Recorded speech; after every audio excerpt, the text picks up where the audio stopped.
The Dreamer by Nicole, Abbey, Chapter 7, Part 2. His hair was blonde and curly and styled in the mode of the day. It fell down his neck and framed his face beautifully. That was certainly no wig. His face was smooth and narrow, and he was neither tall nor broad, but had a slight, athletic build. There was grace in every movement, but he did not appear effeminate. Like a powerful dancer, his elegance testified rather than belied the strength of his limbs. Had I been an imaginative, fanciful person, I might have considered him angelic. He entered with a knowing, anticipating look, and his eyes went directly to the captain, not only recognizing him, but expecting to find him there. I knew the man had followed us in deliberately.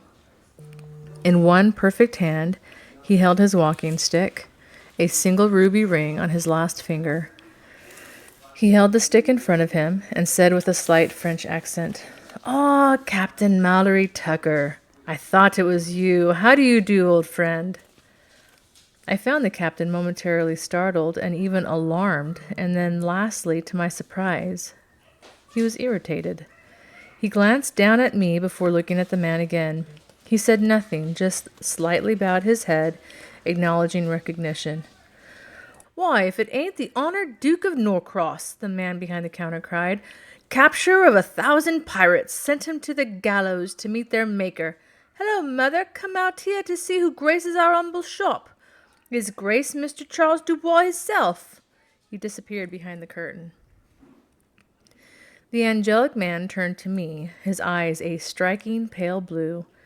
He bestowed upon me a smile that lit up every feature in his face, like a light turned on, exciting in my breast the queerest feeling, almost unpleasant in its intensity, like falling from a great height. I felt my answering smile. I glanced up and saw the captain watching me, and a muscle moved in his jaw. "Will you introduce me to your beautiful companion?" the stranger asked the captain. His voice low and stony, the captain made introductions. "His Grace Duke of Norcross, Charles Dubois. Miss Rachel Madeira." I held my hand out to him for him to shake, and he looked at me in surprise. Too late I realized this was not the accustomed manner of greeting a nobleman. "Oh dear," I said, dropping my hand. "I ought to curtsy, oughtn't I? How disconcerting. Would you believe I've never rehearsed it in all my training? Forgive me for the oversight. Such ceremony is uncustomary and considered priggish in my homeland, you see," I explained to him. He stared at me, evidently shocked. Then his lovely face softened, and he laughed in surprise. Graciously he took my hand and bent and kissed it. The gesture, which had always seemed to me to be pretentious and insincere, seemed flattering coming from him. I felt a flush come to my cheeks. "Well, wasn't that pleasant?" I said. "Perhaps we could stand some ceremony back at home after all. Are you really a duke?" "I am." "Oh, that's delightful. My first introduction to... The chances are astronomical considering the statistics. Less than 3% of the population is titled at this time." He laughed again, and the sound was deep and pleasant, and it made me smile too. He didn't immediately release my hand.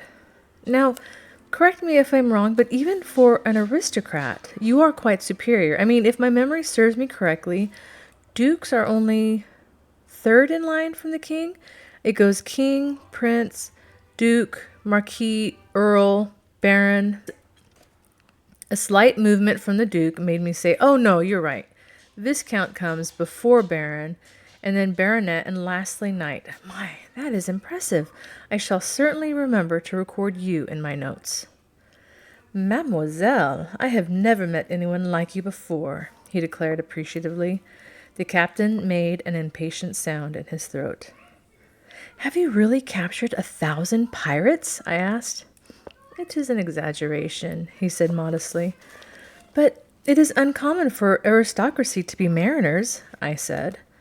"I don't pursue them, Miss Madeira," he said with an amused smile. "Me, I simply work with the ambassadors here and there, giving the proper authorities pertinent information. I have connections, who know of my interest, and I hear much." "Ah, how civic-minded of you," I said. He smiled again, appreciatively, his eyes moving over my face. "Such a beautiful creature in the company of our captain. May I presume to wonder how this is so?" He stooped down conspiratorially. "You are his prisoner, no?" The object of our discussion exclaimed indistinguishably and turned to the counter just as the shopkeeper emerged from behind the curtain, followed by his wife, who was smiling widely, her eyes on the Duke. The captain demanded a dress. Anything would do as long as it fit her. The captain jerked his head towards me. The man behind the counter looked shocked, his eyes going from me and back to the captain. "I run a respectable establishment here, sir," he said with dignity, eyeing my shabby dress and scuffed shoes. For the first time I realized that my hair was down and free, and women did not wear their hair down and free. I wonder what I looked like to him. "Just what exactly are you implying?" the captain answered quietly, dangerously. "Well, the man gulped and did not finish. "I will have an answer, sir," the captain said through his teeth. "If I have to—" "Oh, Captain," I cried disappointedly. "If I may," the Duke interjected in his musical tones. We all stopped and looked at him, compelled by something beyond our control. He looked at the clerk and smiled. "My good man, surely you recognize the heiress to the Madeira fortune." The clerk blinked. "Never heard of no Madeira family." "They are from the Americas." "Colonials?" The man looked at me suspiciously. "Of course." His eyes scanned me, and then he said, "Funny way for an heiress to dress." The Duke shook his head. "Her trunks were lost at sea." "A storm," I interjected. "Then why is Mr. Tucker in here paying for ye?" the clerk asked in triumph. I hesitated and looked at the Duke for rescue. He didn't even glance at me, but said to the clerk, "Don't be a fool, man. The captain is simply her banker for now, until she is safely at her destination. You know very well she can't traipse around town with a load of money in her purse." The clerk hesitated, looking from me to the captain again, and then he laughed reluctantly, apologetically, and said to the captain, who looked anything but pleased, "I am sorry, Mr. Tucker. Forgive an old man's suspicions. We have just a dress for the lass, and if she'd like to come this way—" The rest was easy, thanks to the Duke. I was taken to the back room and dressed in a simple blue number that the lady clerk assured me was the color of my eyes. I was fitted with a corset, which was undoubtedly designed by a man, for it pulled my shoulders back until my shoulder blades almost met, resulting in my bosom being thrust out much further than I would ever naturally hold it. The woman of the shop tightened the laces on this contraption until I was certain I felt my belly button hit my spine. I was then layered with a number of other undergarments, including a hoop, that not only served no purpose, but made it difficult for me to walk and sit naturally. I had never felt so stiff and uncomfortable. But when I turned to the mirror and saw my reflection, I gasped. Never before had I been so lovely, and suddenly I didn't feel uncomfortable at all. The woman even did up my hair, too. When I emerged from the back room with those miles of fabric and lace, I quite involuntarily twirled before the two men who'd been lounging on opposite sides of the room. The captain stood frozen, while the Duke kissed his fingertips. "Call me masculine now, Captain," I cried in triumph, and then went to a mirror that stood on the opposite wall and regarded my reflection, a glint in my eye. This has been so educational. I have been inexcusably ignorant up until now in the culture of femininity. I don't know how I neglected it for so long, for I am nearly 27. But what a pleasing sense of rightness it brings, you know? Like for the first time, I am a whole, complete person and not just an intellect. I sighed, running a hand down my skirt. I didn't think it was possible, but I believe I have been thinking too much. I moved the skirt aside and admired my gleaming shoes. I heard a footfall, and I looked up to find the captain had awoken from his stupor and without taking his eyes off me, he came my way. The Duke, however, was quicker, and he approached me, raised my fingers to his lips as he'd done before, and said, Mon chéri. I smiled and said, Combien de temps avez-vous habité in Angleterre? Duc de Bois gasped, a smile on his beautiful face. Vous parlez français? Un peu, I answered. Parlez lentement. We both laughed, and the captain morosely turned to the counter and demanded the bill in a voice that interrupted our conversation. The man behind the counter hurried to complete the invoice, his hands nearly trembling with fear. The Duke and I both looked on sympathetically, but instinctively did not interfere, knowing it would make the captain more irate. I sighed. I turned to the Duke and said in French, How do you know the captain? Does he regularly mingle with the aristocracy? He turned to me and answered, We were in Cambridge together for a short time. You went to Cambridge, Duke? Bien sûr, he said. May I venture a guess? You may. I believe you sympathize with the Tories. Your peerage, sir, would induce you to be loyal to land-owning gentry. But why were you at Cambridge? Wouldn't Oxford have been the natural choice? A Tory, he exclaimed. My heart is with the new money, the merchants and risk-taking bankers. I am a champion of the entrepreneur. Me, I am a risk-taker myself, he said. Oh, how forward-thinking! You are ahead of your time. I can see why you and the captain became friends. And you've remained friends these subsequent years? The Duke regretfully shook his golden head and said, We meet less often than I'd like. I spotted him from afar just before you two entered the shop, and I couldn't forego the chance to see him again. And I'm glad I did, he finished, watching me with the look in his eye that made me blush. The captain, arguing over an item on the bill, hit the counter with his fist, and we both turned. Tucker, he hasn't changed, the Duke said soberly. I looked at him. He was like this at Cambridge? He nodded, and then grimaced when the captain swore at the clerk. It is why he left. Really? What happened? The Duke leaned closer, and I caught a whiff of his masculine cologne.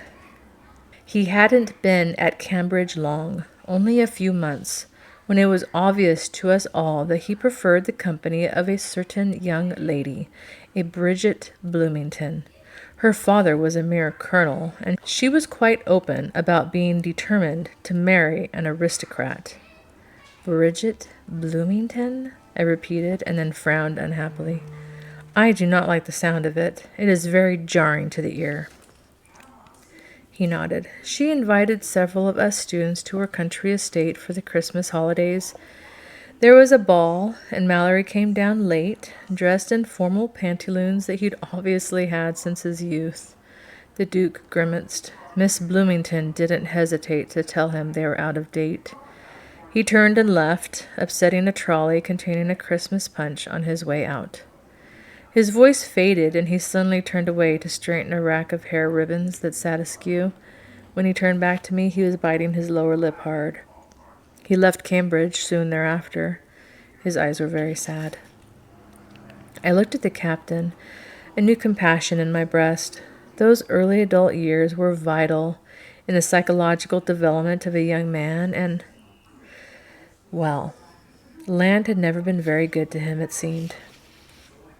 Have dinner with me tonight, the Duke of Norcross whispered in my ear just as the captain finished his business and approached us. Miss Madeira, shall we go? Captain asked stonily. I nodded and moved towards him when the Duke stopped me with his hand. Miss Madeira has just consented to do me the honor of dining with me at Norcross Hall, Tucker. Be so good as to leave her address with my man, and I'll accompany her from here. It really has been a pleasure to see you again, dear friend. Let us be strangers no longer. He bowed to the captain, but the captain did not return the gesture. He first looked startled, glancing at me and then to Norcross again, and then he turned angry, his hand clenched at his side. Nothing will please me more, believe me, he exclaimed, than to finally get her off my hands. He turned on his heel, and he left. I stared after him. The Duke, too, looked at the door in concern, though he did not seem surprised. He offered me his arm. "Shall we go?" I nearly thrust him away from me in my anxiety as I hurried out the store. Captain was already hailing a coach when I emerged. He turned when he heard me calling. He did not hesitate to take my hand when I reached out for him. "Forgive me, Rachel," he said immediately. "I didn't mean it." "You aren't angry?" I asked. He shook his head. "You're free to dine with anyone you please." "But it angered you so much." I climbed into the coach. The captain followed me in, sitting opposite me once more. I rose to join him on the other side. He was about to swing the door closed when the angelic face of the Duke appeared at the opening. The Duke smiled his beautiful smile and said with amusement, "How delightfully cozy. There are 2 benches, of course, but I don't blame you, Tucker. Me, I am certain I would do the same with such pretty company." The captain's face went red, and he leaned forward aggressively. "Look here, Dubois," he began, but he stopped and sat back again. With effort, he continued lightly. "Forgive the outburst, Your Grace. It's been a long day. Miss Madera's certainly free to dine with you as long as there is an appropriate chaperone. Your mother, of course, will be joining you?" "Of course," the Duke said with a smile and held his hand out to me. "Miss Madera?" I hesitated, looking from him to the captain again. "Go on," the captain said with a sigh. "Miss Madera?" the Duke queried, raising his eyebrows, his hand still extended. "Thank you, sir," I said, "but I'm afraid I'll have to decline. It was very good to meet you, and you will come around and visit us, won't you?" I leaned forward and took his hand, squeezing it. "But of course," he told me, his accent seeming suddenly very thick. "We'll be at—" I looked at the captain. "You know Lady Ellister, I presume?" the captain said reluctantly. "Yes, but won't you reconsider, ma chérie? Captain Tucker, you see, has said it meets with his approval. You have nothing to fear from me, I assure you." I blinked at his choice of words. "Fear you? I don't fear you." "Then come and see my home. It is very beautiful and historic. It was built almost 200 years ago by Catholic monks." He winked at me as he reached in again, this time capturing my hand to draw me out. "Really?" I asked. "Does it have a chapel?" "Why, of course," he answered with a smile, "and secret passageways." "Secret passageways? How intriguing!" I moved towards him. Out of the corner of my eye, I saw a small gesture from the captain, a movement with his hand like he was going to reach out and touch me. He stopped and dropped it at his side. I pulled away, or rather, I tried to pull away from the Duke, but the grip on my wrist was sure, and the Duke continued to draw me out. I laughed. "Captain, help me, he won't let me go." Immediately the captain's hand shot out and captured my forearm. He pulled me back into the coach, and when he did, the Duke released me. "It is tug of war, isn't it, Tucker?" he said with a sly smile. "It is," the captain answered, as though he wasn't angry at all anymore. He too smiled. He even thanked the Duke for his help in the shop, and invited him to come and call when he had the chance. But his smile disappeared as soon as the door closed. The coach jerked into motion. He brooded in silence, his eyes dark, and foreboding energy emanating from him, filling the inside of the coach with an almost palatable aura of danger. "I think you frightened me a little bit after all," I said in a hollow voice. The captain examined me carefully, his mood shifting swiftly. In a move I'd never have anticipated, he put his arm around me and gently drew me close. "Why did you come with me, Rachel?" he asked. It seemed a very important question to him. "Why did I come with you?" I had difficulty thinking. "You could have gone with him," he told me carefully. "I would have understood. There is so much he could have showed you, my dear. You could have increased your knowledge, gathered new information, written your little notes." The jibe did not sting, for he smiled rather sadly as he said it. "There is nothing left that I can teach you, I'm afraid." He called me his dear. Had he called me his dear before? He called me child once, but not his dear. I shook my head in confusion. Captain, that's not true. It is true. You are all alone in a strange place with nothing to support you. It is imperative that you build a life and make friends. His tone was quite bleak, but it suddenly became lighter when he added, It was rather imprudent of you to choose to come with me when such an invaluable resource had presented itself to you, was it not? I know, but Your education will be neglected. There was an edge of bitterness in his tone. Captain, I laughed, pulling away from him. You are talking nonsense. My decision was perfectly sound. I have yet to meet this Lady Alistair, and there is still the proposition of the hidden I stopped at his darkening look, and I continued disjointedly. And anyway, I haven't yet thanked you for my new dress. I looked down at it and smoothed it with my hand. He looked at the dress. Ah, yes, of course, your decision was logical after all. I should have known. You would never make the mistake of making choices based on anything else, would you? I stumbled, not knowing the right answer now. He stopped me, touching my hand and stilling it. It was absently smoothing down the skirt. His voice suddenly gentler, he said, You've already thanked me for the dress 1,000 times.